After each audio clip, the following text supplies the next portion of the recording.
So welcome back, I should say, to all of you. I presume most of you have been here. How many of you actually were in this room for a class at some point? Wow, only a few of you. You must have had small classes, I guess. Beg pardon? Oh, I see.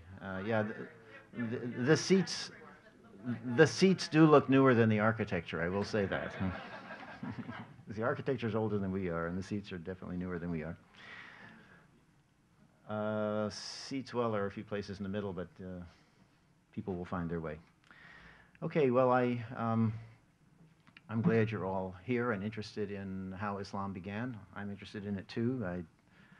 It would be nice if I could tell you exactly how it happened, but that's, I think, beyond anybody's capacity really to do.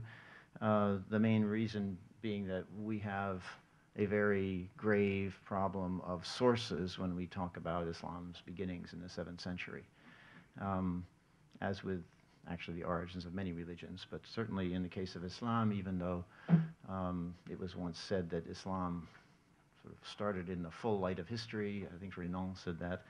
I kind of wonder what he'd been smoking the night before when he said that, because the full light of history doesn't seem to fall on the opening events of the rise of Islam. Of course, we always associate it with the person of Muhammad, the prophet of the Islamic community and Islamic tradition in the 7th century in Arabia. But we have no documents whatsoever from Muhammad or from any of his companions in the original community that he's thought to have founded. We have only very sparse references to the early events of the expansion of the Islamic community from early non-Muslim sources that could be taken as maybe quasi-documentary in quality. We have extensive narrations or stories about the origins of Islam in the Muslim sources, mostly in Arabic, but these are written down at least a couple of hundred years after the events. And so there's always the question of, is this what happened, or is this just what the people 200 years later wanted us to think happened? And there's often a great difference there. Then there's the text of the Quran, or the holy book of the Muslim tradition, which many people, including myself, think is a very early text and might be taken as having quasi-documentary quality. But it's not an historical text in the sense of something that's written to explain what happened. It's a kind of text of exhortation and pious guidance, religious guidance, and so on. And teasing historical factoids, you might say, out of this thing is anything but easy, and it's really not a very satisfactory source for the historian who wants to sort of figure out, as we might say, what actually happened. So we have a religious tradition that we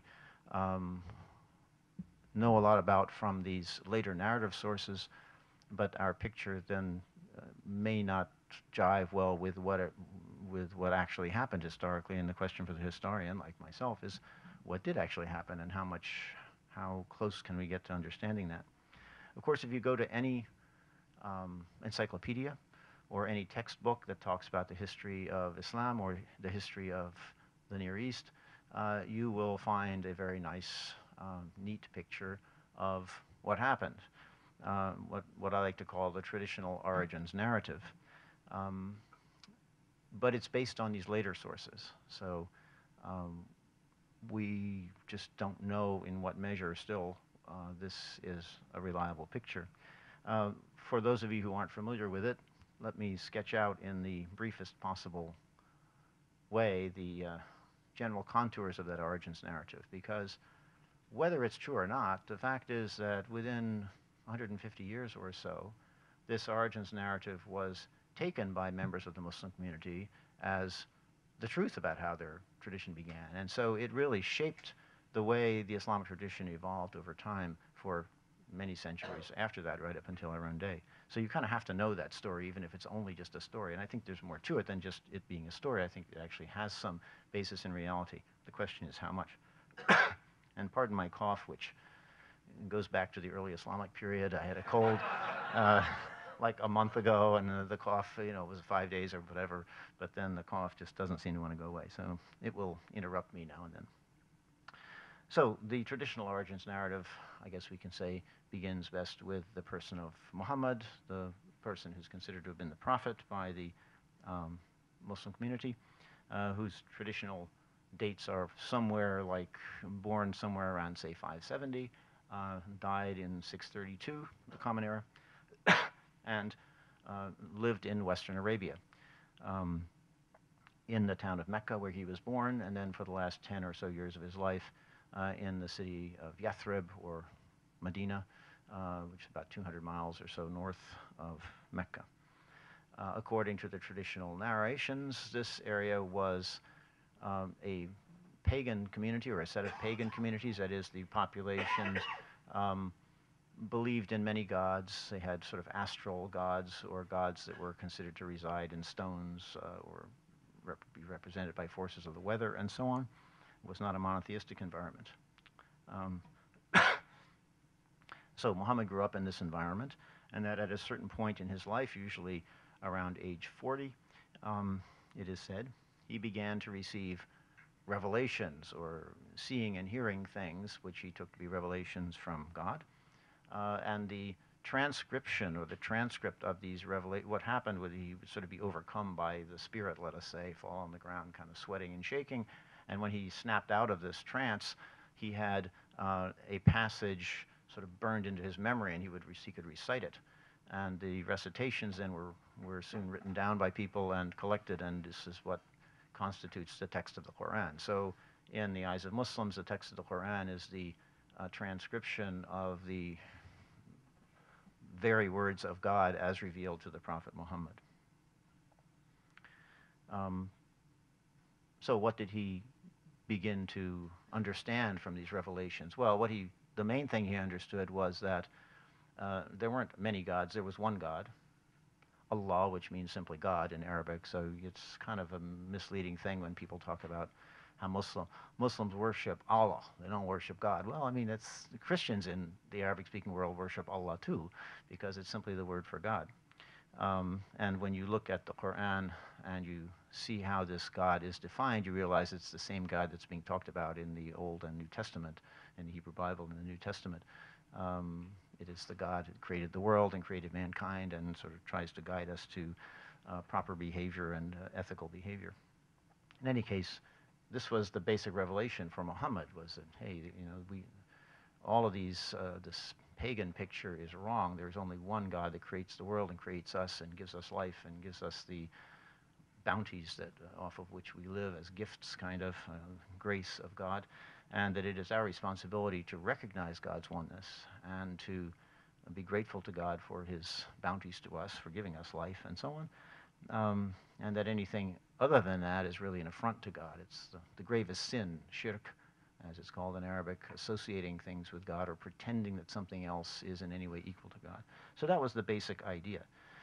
This is what the term Islam seems to mean, means submission to the will of the one God. So you submit, you decide, I'm not so important. God is more important, and I submit myself to his will in my life. So it was a message of very strict monotheism, and it included, and of course based in the idea of prophecy, that is, that a prophet could sort of be in touch somehow with the divine spirit and receive guidance from God. It also had several corollaries or subordinate features that go along with the monotheism. One was the idea of the importance of piety, that is, you should live a righteous way of life as following the laws that God has set down for us, as enshrined in the Quran or in the Torah or in the Gospels. These are mentioned in the Quran as earlier versions of God's revelation for mankind. And the Quran talks about a series of prophets, of which Muhammad was the final one. But there were earlier prophets that brought God's word to earlier communities, and the Muslim community is just seen as kind of the continuation of this process of successive revelations by God to different peoples. Why is piety important? Well, you want to do what God tells you to do. That's just sort of a no-brainer, I suppose.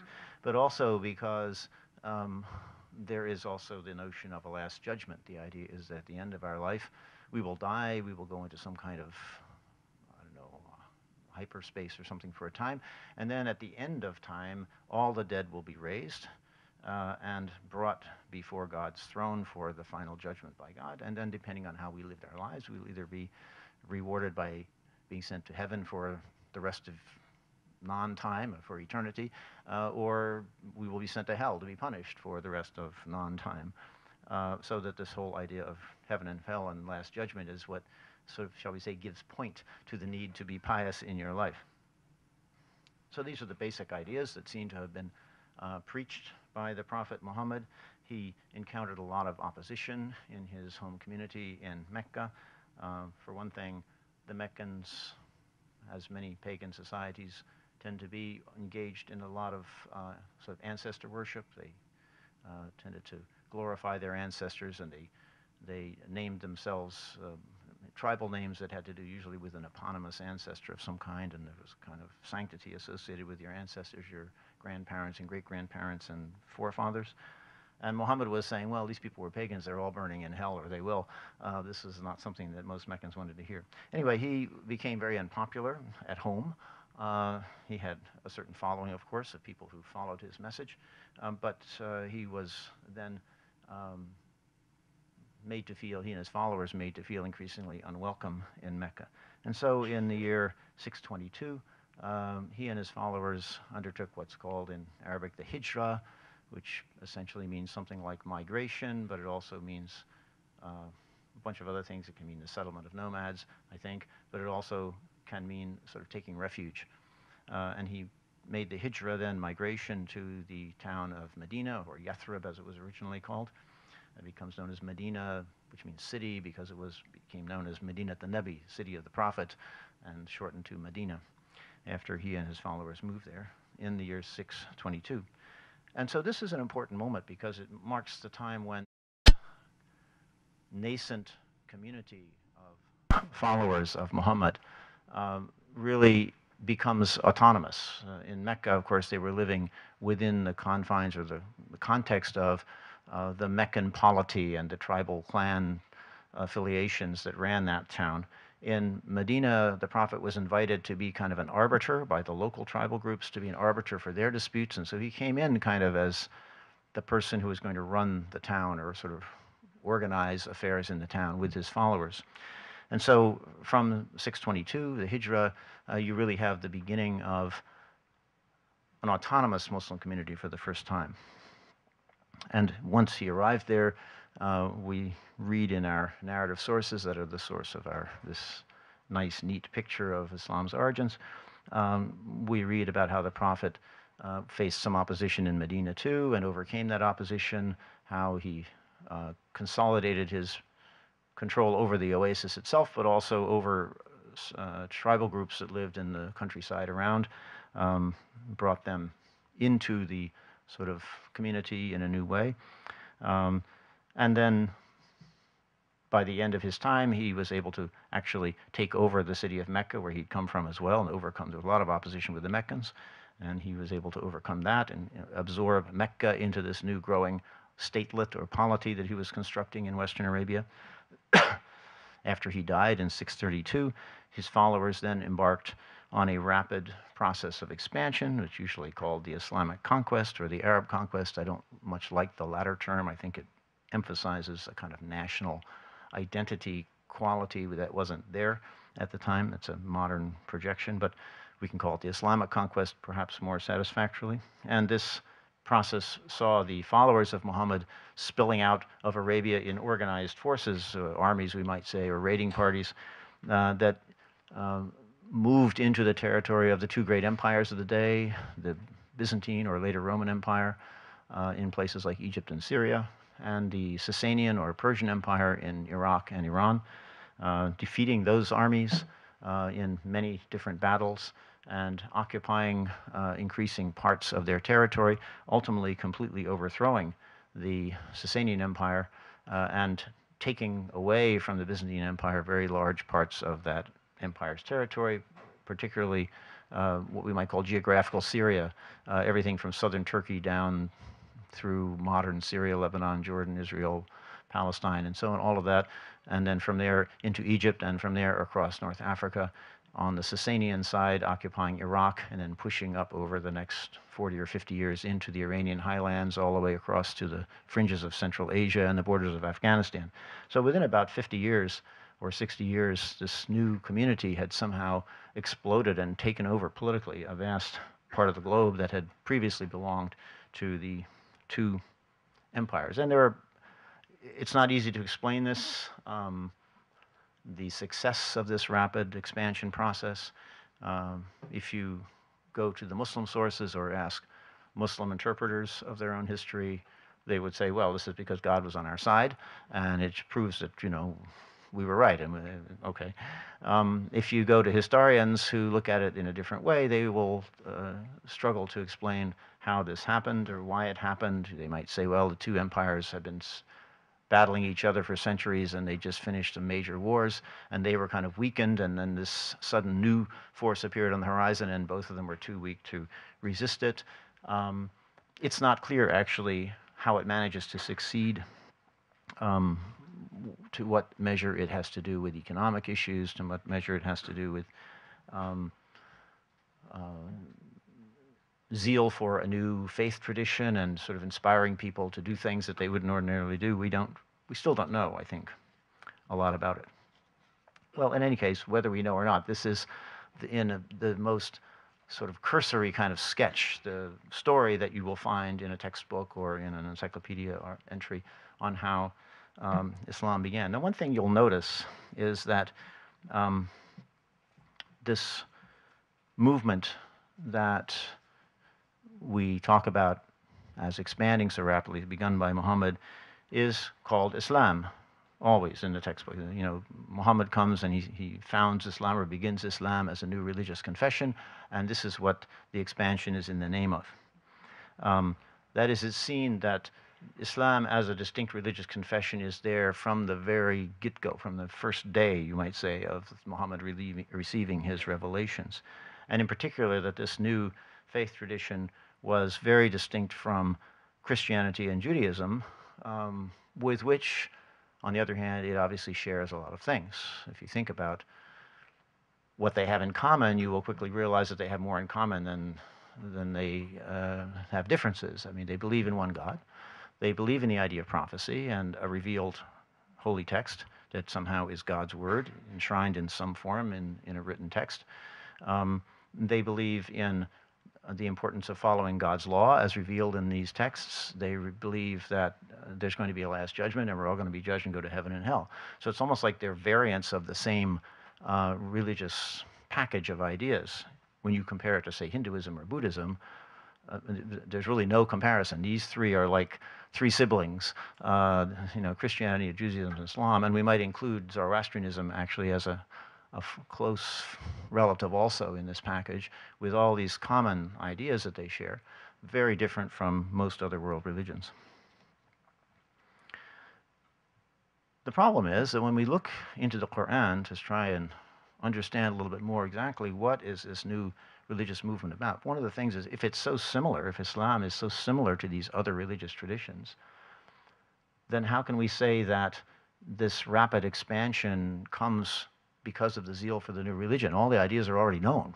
I mean, it wasn't like monotheism or prophecy or revealed sacred text was something new to people in Syria or Iran or Egypt. They'd known about this for hundreds of years. They were themselves mostly Christians or Jews or Zoroastrians, all of whom shared these ideas.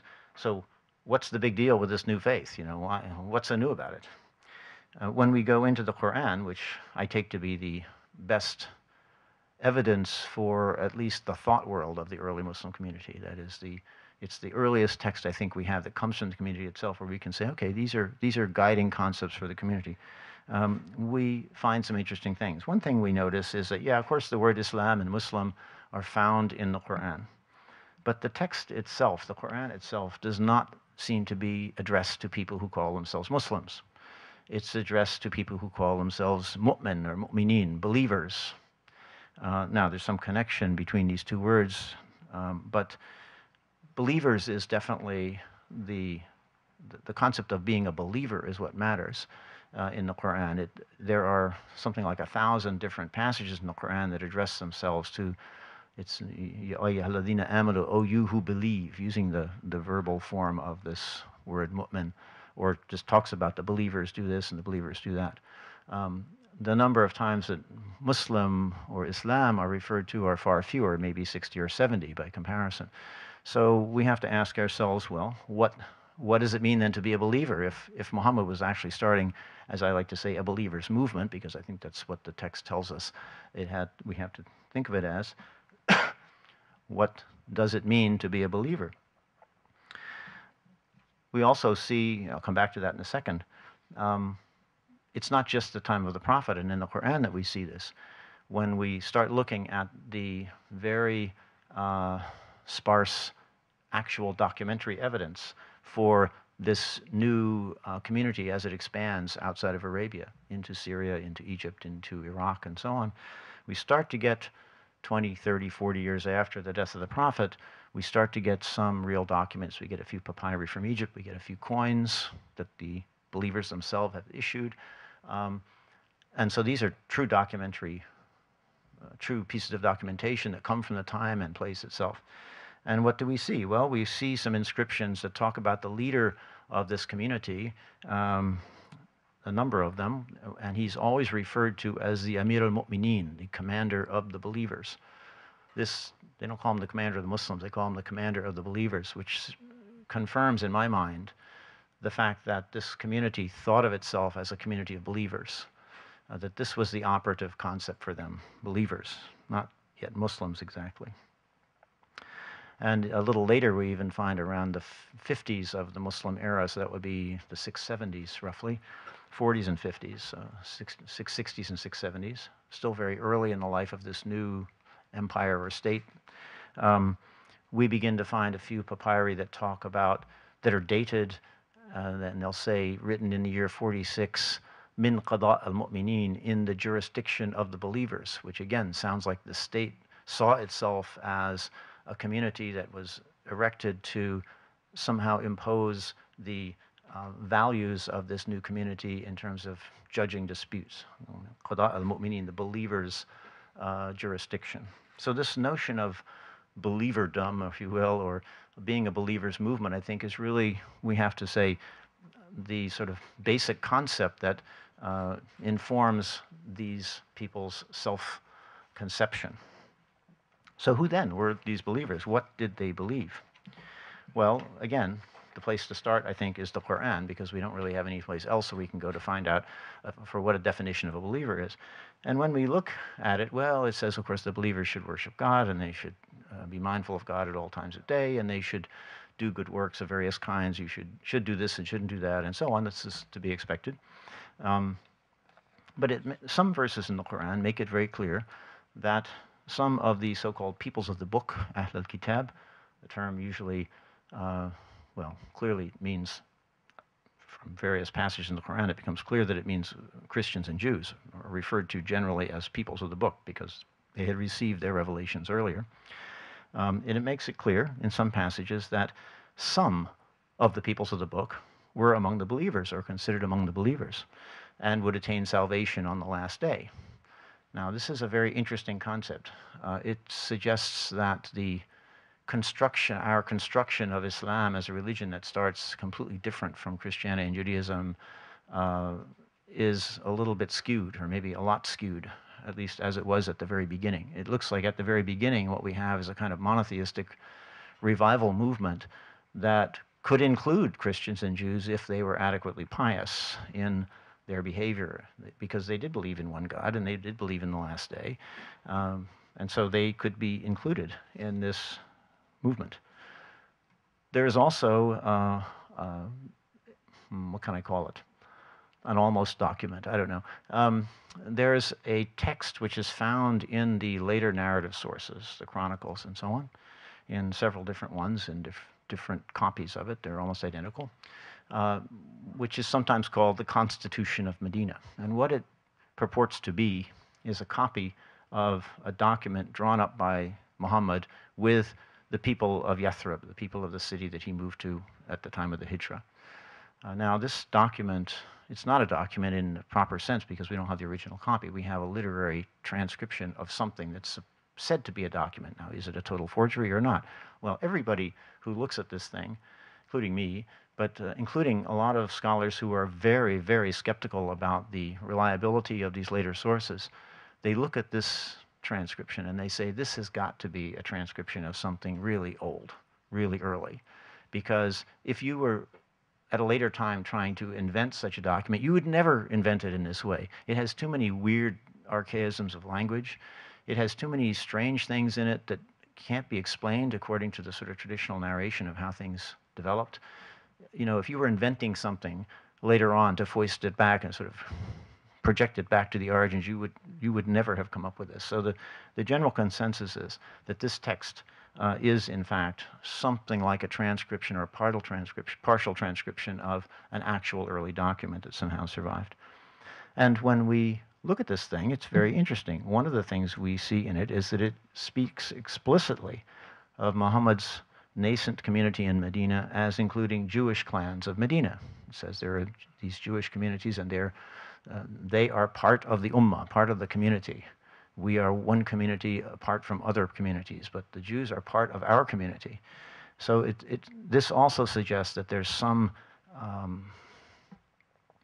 way in which this early community of believers included many different kinds of people, perhaps. Maybe we might call them Quranic believers, people who had been pagans and who followed the Quran. And so they get incorporated into it. They would be sort of the standard kind of Muslims, we might say. But then there are also included in this community Christians and Jews, perhaps, who were adequately righteous or pious in their behavior and who became part of the community as well. This, of course, changes our perception of everything about how this community evolves subsequently, because when we see it expanding rapidly, if you think of it as a Muslim community expanding at the expense of, say, Jewish and Christian communities, you know, it's us and them, and the line is between Muslims on the one hand, Christians, Jews, and others on the other, well, you get a very kind of confrontational picture. If you imagine it as a kind of monotheistic revival movement, preaching to people who are already, in most cases, monotheists, like Jews and Christians, or quasi-monotheists, like Zoroastrians, and then seeing that some of those monotheists are actually part of your movement, it takes kind of the edge off it a little bit. If you were, for example, a Christian or a Jew in Palestine or Egypt, and these people came preaching to you, it wouldn't be necessary for you to give up your faith. You could become a believer, join the movement, and stay who you were. You could be a Jewish or a Christian believer in the believers movement. It was a kind of monotheistic, broader in definition than the traditional picture would, I think, allow. And when we look at the reports that tell us about the early empire that emerges under the so-called Umayyad dynasty starting in 660, the ones who come to run this thing, from the early Umayyad period from 660 to around 700, many different sources make it quite clear that there were lots of Christians in particular who were important in the early believers movement. Once it moves its sort of center of gravity from Arabia out to Syria, the capital becomes, well, somewhere in Syria. Damascus is often the capital, it seems. And when we look more closely, we find that there are lots of Christians serving in the military service of this new state, in the armies as it expands. And there are some really important high officials of the state, advisors to the caliphs, as we call them, to the Amir al-Mu'mineen, commander of the believers, who are Christians. You've probably heard of St. John of Damascus. He was one of them. He's considered to be a saint in the Christian church, but in his earlier years, he was actually what you might call the prime minister for the commander of the believers in Damascus. So all of this tends to imply that the original believers movement was not so clearly defined as a separate religion, distinct from other monotheisms, but was rather a monotheistic revival movement emphasizing piety and strict observance of the revealed law. This is, again, a different picture from what you get in the traditional narrative and also what you get in the textbooks based on the traditional narrative. We see interesting There's other bits of interesting evidence that we can draw on here too. There's some archaeological evidence now that's very come to light recently that's quite fascinating. Um, a church not far from Jerusalem that was excavated 15 or so years ago, and it was rebuilt several times. So the first construction is in something like the 5th century, and then it's rebuilt in the 6th century, and it's rebuilt subsequently in about the 8th century, early 8th century. So under the Umayyad dynasty. Well, of course, it has an apse in the east. But in the south wall, there's a niche, a mihrab, a prayer niche for Muslims in this church. So the question is, what kind of cohabitation is going on? What is this building being used for? It was a church with, was there a Muslim, as we would say, community that was praying towards Mecca, also meeting in this church? Were they meeting at the same time with the Christians who were praying to the east? What is the relationship between it? We don't know, but the fact that you have one building with both of these features, an apse in the east and a prayer niche in the south wall, is very suggestive. There's my early Islamic cough again.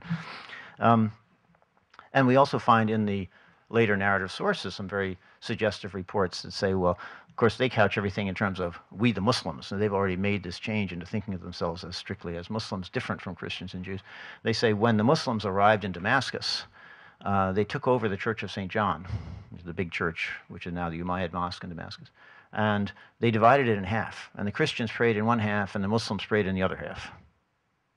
And there's a similar report about the city of Hama, I think, and maybe a couple of others. Now, we don't know exactly what this means. What kind of memory is this?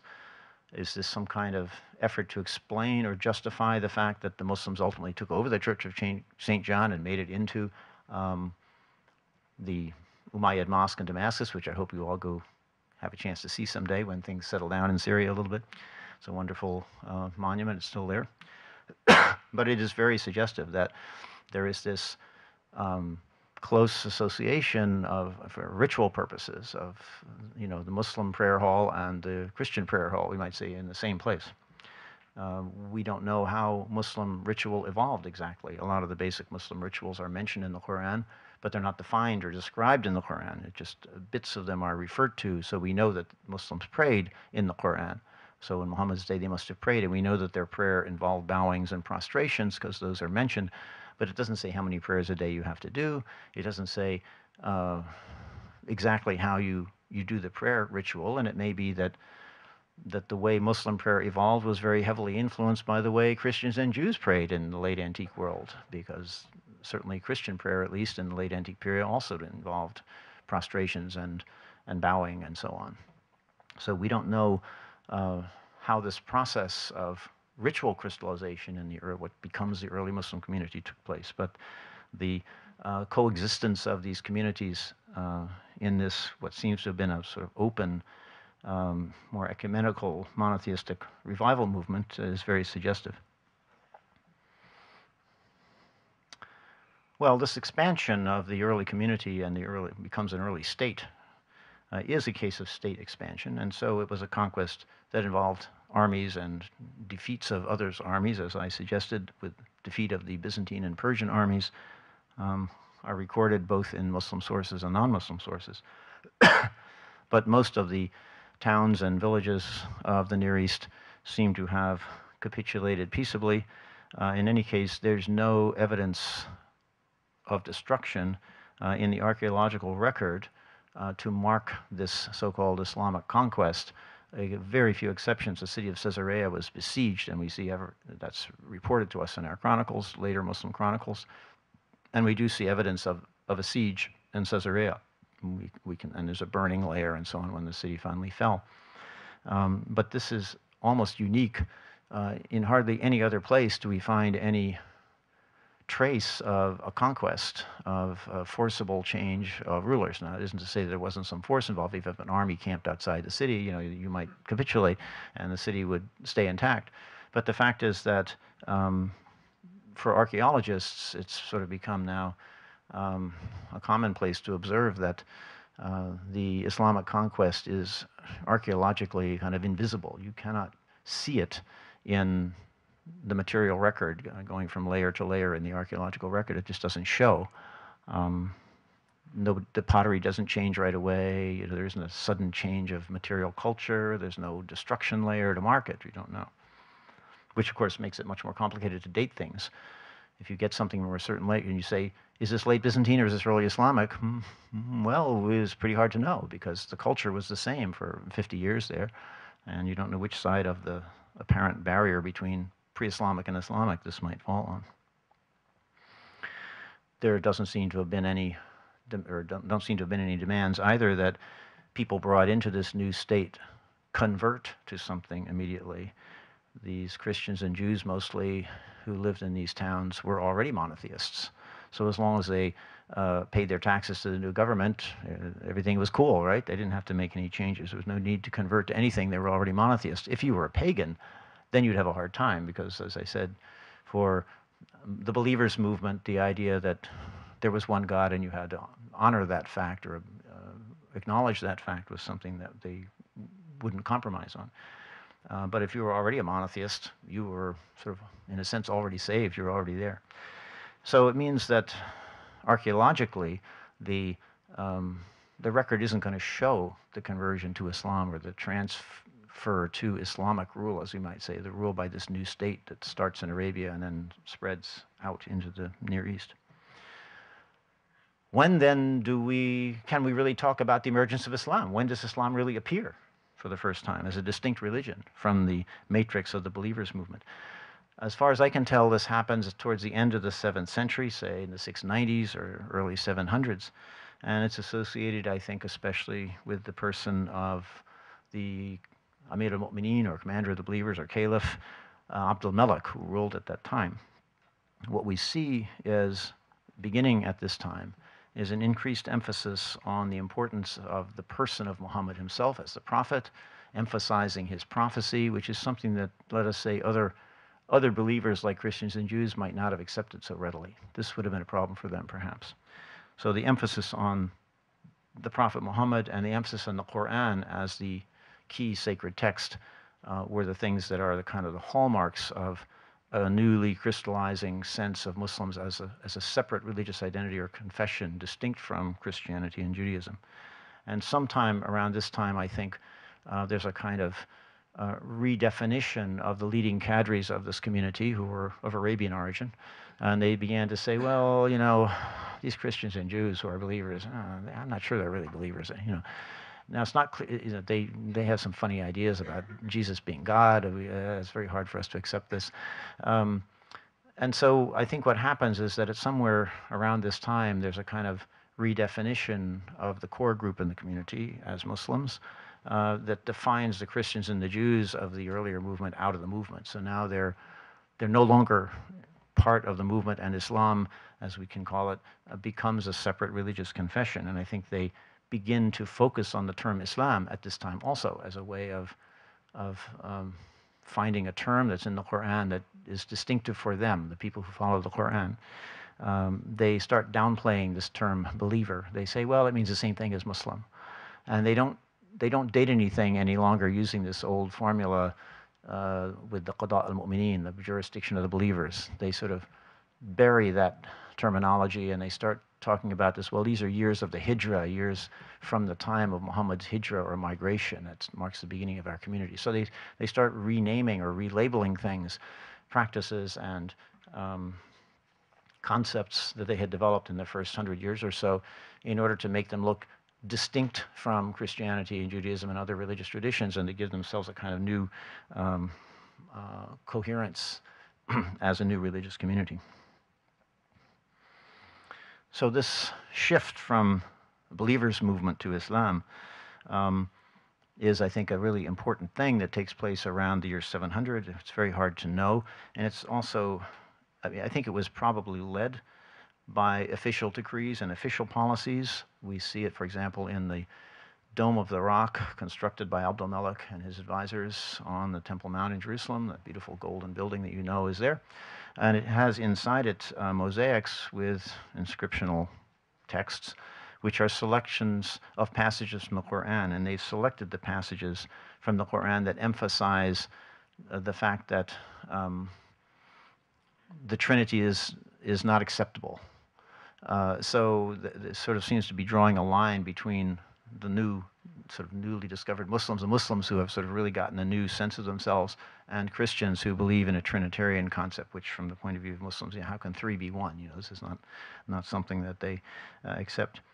On the other hand, it's also possible that this shift from believers to Muslims was something that was not entirely led by official policy from the top down and trickled down, but where the official policy was responding to a kind of more popular set of changes in popular opinion, that we're realizing that maybe among Christians and Jews, that these Arabian believers really aren't like us, and they're somehow different.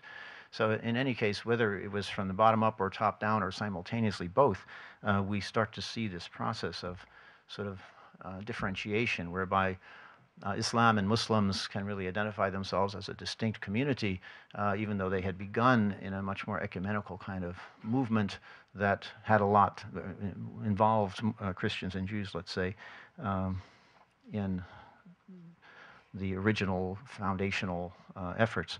Well, of course, all of this means that when today or any period in the past, we look at what is Islam, how is it constructed, and people always want to go back to the beginnings to see what something is about, right? Well, if you go back to the beginnings, as far as I can tell, you're going to find something really quite different. And it opens all kinds of, it creates problems sometimes for people in interpretive terms, especially for Muslims, but it also opens up all kinds of opportunities, I think, of creative reinterpretation of sort of how Muslims should behave today. Of course, as you probably know, one of the things about Islam today, and really ever since the time of the Prophet Muhammad, is that there's no single authoritative source for what Muslim doctrine should be. It's not like the Catholic Church where, the Pope makes a decree or an encyclical or something, and that's doctrine, and Catholics have to follow it. There's no such thing in Islam. There's no Pope in the Islamic tradition. There are lots of very learned people. Historically, were lots of different people who were very learned, but of course they disagreed about all kinds of things. And so you had different opinions. It was sort of the battle of intellectuals in the community, and whichever one seemed to be the most persuasive or important was the one that held sway, but different ones were always favored in different places. So there's no single Islam today, and nor has there been for centuries. And so a reinterpretation of the origins, of course, then provides even more scope for all kinds of flexible new possibilities for how Muslims might engage with the world around them today. I think I've talked long enough, and if you have any questions, we can entertain them. Thank you.